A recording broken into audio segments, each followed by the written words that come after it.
Hello, I'm Matt Galloway, and this is the Current Podcast.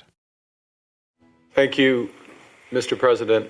It is a pleasure to meet you again and to meet you for the first time in my capacity as Prime Minister. It might not be a full thaw, but it seems like some of the chill between Canada and China is lifting. The mere fact that the Prime Minister met with China's president today is significant. The last time a Canadian Prime Minister officially met with the Chinese president was 8 years ago. This time, Mark Carney and President Xi Jinping got together on the sidelines of the APEC summit in South Korea, and the Prime Minister sounded pleased with the result. We now have a turning point in the relationship. A turning point that creates opportunities for Canadian families, for Canadian businesses. Of course, there is a reason why Ottawa is looking towards China now. The United States has slapped tariffs on some Canadian key industries, shaking the country's economy and its confidence in its biggest trading partner. Prime Minister Mark Carney says he wants to double exports to other countries, and China has a big appetite for the things we've got to sell. But it hasn't been that long since Michael Kovrig and Michael Spavor were locked up in Chinese prisons, or since the Hogue investigation looked at China's foreign interference in Canada's elections, leaving some to wonder if a closer relationship with China is worth the risk. John Baird was Foreign Affairs Minister under Prime Minister Stephen Harper and worked with China at the time. John Baird, good morning. Good morning. The Prime Minister says that this is a turning point. He has agreed to make a visit to China. We don't know when, but we did not get news immediately out of this meeting that, for instance, tariffs on EVs and canola had been lifted. If this is a turning point, is Canada turning in the right direction? I think so. I think it's imperative. I mean, diplomacy is all about engaging with other countries and other leaders where we don't always share the same values and sometimes the same interests. And a small percentage of the world's population lives in a liberal democracy like Canada. So it's imperative that big countries like China, that we're able to engage with them. So for a first meeting in 8 years, that's a big step. You say engage with them, but what should the goal be? I mean, presumably stronger commercial ties, but how do we balance that with some of the concerns we were just raising? I think the Harper government in its first 2 or 3 years had a bit of a frosty relationship where perhaps went too hard on the value side and not enough on the interest side. Stephen Harper famously left China talking about Canadians not wanting to worship the almighty dollar at the expense of other things. But I think 2009, 2015, it was a much more balanced relationship where you can have direct, respectful, but direct talks. Canadians would expect our Prime Minister, whether it's Harper or Carney, to raise difficult issues, but rather than using bullhorn diplomacy at home, saying it directly behind closed doors, respectfully but forcefully, is the right way to do it. We really have to repair the relationship with China. Even before Madam Meng was arrested, we had the federal government turn down the sale of Aecon Construction. They put the anti-China clause in the renegotiated NAFTA. And of course, then the disastrous trip that Mr. Carney's predecessor made, where at the last minute they were going to launch free trade discussions, which I was very supportive of.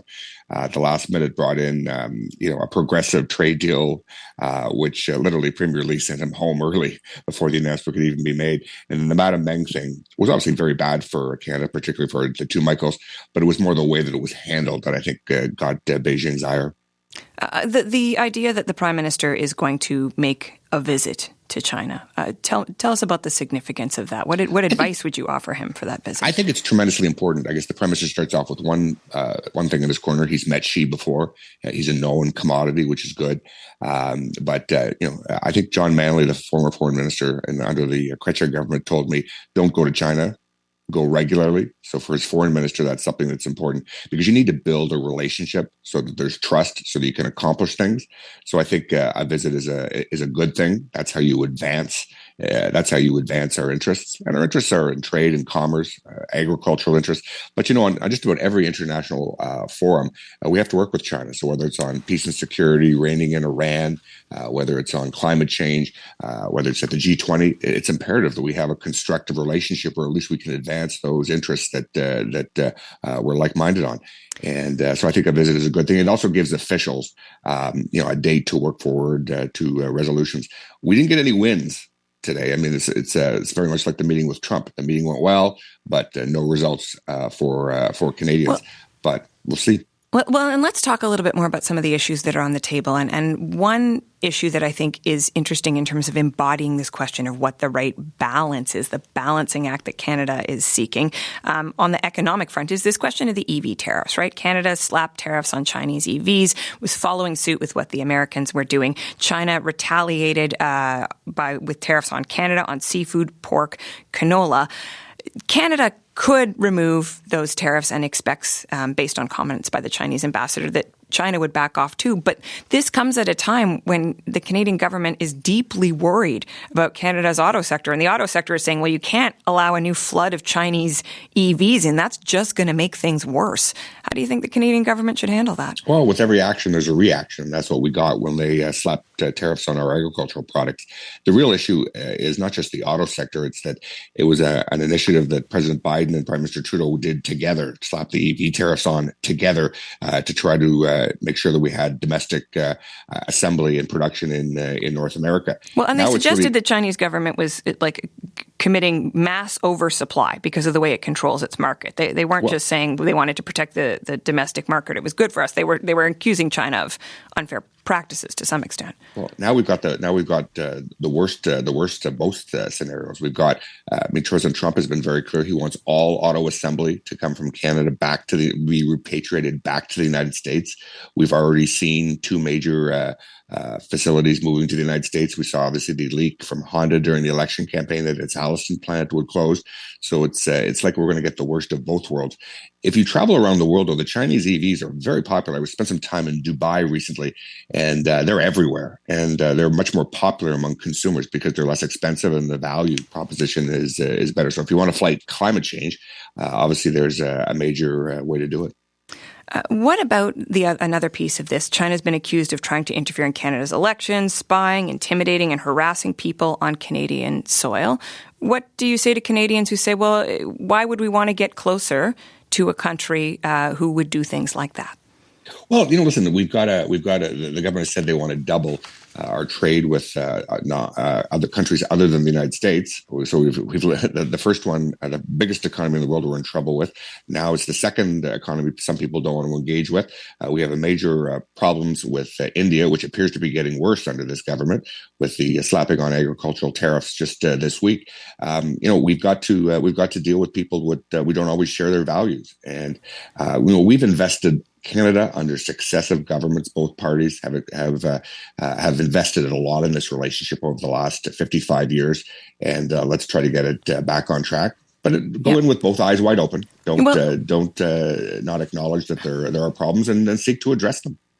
Dealing with is one thing, but of course there are the specifics of how we deal with particular concerns. China does not like some of the criticisms that have come from Canada in recent years about its actions in Tibet, its treatment of the Uyghur minority, the crackdown in Hong Kong. There are some who worry Canada is now going to stop speaking out about human rights. Mehmet Toti is the head of the Uyghur Rights Advocacy Project in Ottawa. Let's listen to a bit of what he told us about his concerns. I know that my mother and 3 siblings already killed by Chinese government in concentration camps. That was what I was told when I was called by the Chinese state police. And millions of Uyghurs in concentration camps still ongoing. And the Chinese threat to Taiwan is still ongoing. Repression in Hong Kong still ongoing. And the same China was regarded as a security threat to our future by our prime minister just 7 months ago. Why then we change in 180 degrees? Mehmet Toti there is speaking about a remark that Mark Carney made during the election debates when he was asked to name Canada's biggest security threat. He said China. I wonder, though, John Baird, do you think he is right to worry that his concerns are going to be pushed aside as Canada tries to go closer to China? I think you got to take a balanced approach. I sat with Stephen Harper when meeting with President Xi and his predecessor. We brought up difficult issues in a respectful but direct way. I think we're more likely to have an impact if we're talking than if we're not when it comes to the Chinese. I mean, every country is different. I think, though, the terms of political discourse are really important. Obviously, what's going on with the Uyghurs and parts of China are a real deep, profound concern. But when you begin to use words like concentration camps, or as the Canadian Parliament adopted the word genocide, you start to making it analogous to what happened during the Holocaust in the middle of the last century, which of course it is not in any way, shape, or form. No, I mean there's a United Nations definition of genocide, though, that we does not dictionary. We can go to a dictionary and look at the definition. But I think for most Canadians and most people around the world, when you use concentration camps and genocide, you're drawing an immediate link to the slaughter of 6 million Jews in the Holocaust, which of course there's nothing of that scale going on in China. Okay, we are going to leave this conversation here, but thank you for your time and your insights today, John Baird. Great to be with you.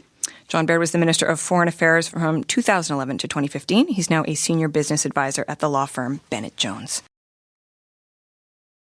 Well, Margaret McQuaig-Johnston is a senior fellow at the University of Ottawa's Graduate School of Public and International Affairs. She's with me in our Ottawa studio. Margaret, hello.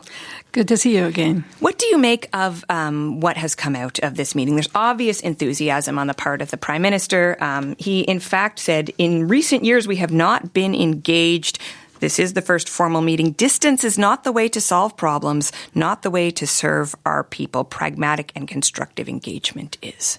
That's absolutely right. And it's terrific that we are re-engaging after 7 years. It's been a long time. And as John Baird says, it's great to be able to communicate and have discussions of substantive issues with the Chinese again. And so all of that is good. But at the same time, the China of today is not the China that we saw during Prime Minister Harper.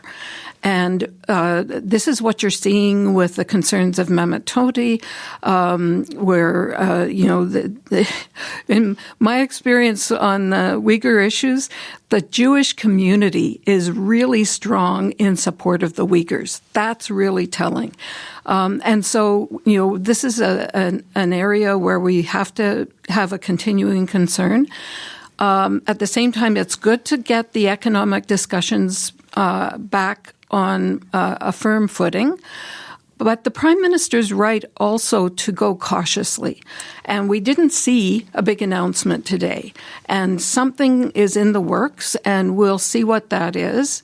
You had talked about EVs, for example. There is a real risk with EVs. While our auto sector is under real stress from the United States due to Trump's not going to be there forever.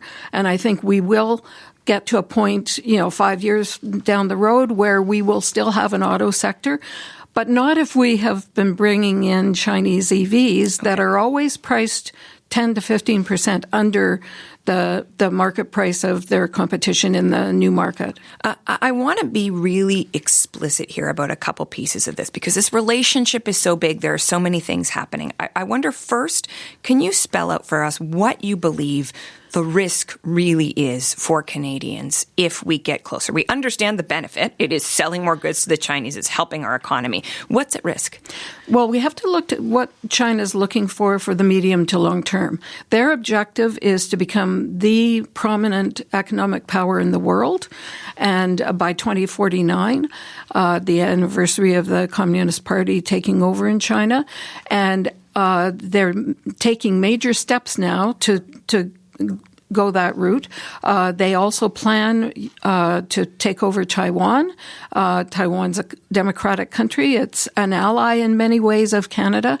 And so, one of the things that we've been told by the Chinese ambassador is we have to be silent on Taiwan. We have to be silent on... Canada's official policy, the One China policy, recognizes that the People's Republic, the PRC is the sole legitimate government of China. It does not endorse or challenge the PRC's position on Taiwan. That's according to the Canada-China committee here on Parliament Hill. Right.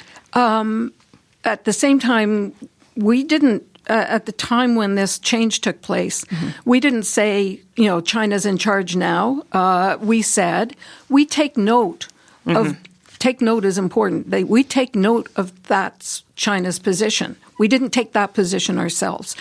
Gradually over time, I think the understanding is that this is what China wants, and therefore we kind of need to go along, but that's not our official position.